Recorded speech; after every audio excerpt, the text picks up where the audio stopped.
Final મેચની ticket ન મળતા નારાજગી વ્યક્ત કરી। આખો વિડિયો જોતા પહેલા હજુ પણ અમારી ચેનલને સબસ્ક્રાઇબ નથી કરી તો YouTube પર સબસ્ક્રાઇબ કરો અને Facebook અને Instagram પર ફોલો કરો। મેચની ટિકિટ ના મળવાની નારાજગી છે ભાજપના જ ધારાસભ્યોએ વ્યક્ત કરી। સાથે જ ભારત ન્યુઝીલેન્ડ વચ્ચેની ફાઇનલ મેચની ટિકિટ ન મળતા નારાજગી વ્યક્ત કરી।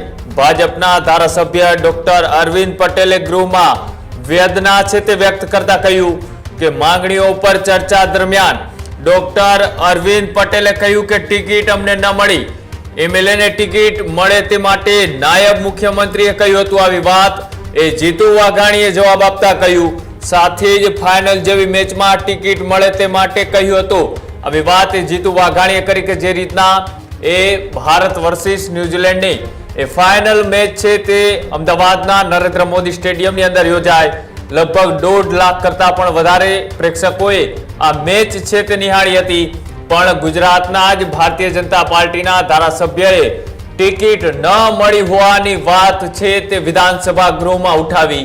જે વાત છે તેને લઈ અનેક ચર્ચાઓ છે તે થઈ રહી છે કે ધારાસભ્યોએ પોતાના મોજશોખ માટે શું આ વિધાનસભાની અંદર લોકોના પ્રશ્નને લઈ ચર્ચા કરવાના બદલે પોતાના મોજશોખ માટે કેમ આ સમય બગાડી રહ્યા છે તે પણ એક સવાલ ઉઠી રહ્યો છે। સાથે જે રીતની અત્યારે ભારતીય જનતા પાર્ટી સત્તામાં છે તેમ છતાં તેમના ધારાસભ્યોને ગૃહમાં એક ટિકિટ માટે ગૃહની અંદર સવાલ કરવો પડે, આ કેટલી વાત અજ્ઞ કહેવાય। કેમ કે આ ટિકિટનો મુદ્દો ગમે ત્યારે બહાર પણ કહી શકતા હતા, પણ આ ગૃહની કાર્યવાહી કે જ્યાં ગુજરાતના વિકાસની વાત હોય, ગુજરાતના બાકી રહેલા કામોની વાત હોય, આવનાર સમયમાં ગુજરાતના ડેવલપમેન્ટ, ઇન્ફ્રાસ્ટ્રક્ચર, ગામડામાં પાણી, રોજગારી અને વીજળીની વાત કરવાની હોય, તેની જગ્યાએ ધારાસભ્ય પોતાને ટિકિટ ન મળી હોવાની નારાજગી છે તે ગૃહની અંદર વ્યક્ત કરી રહ્યા।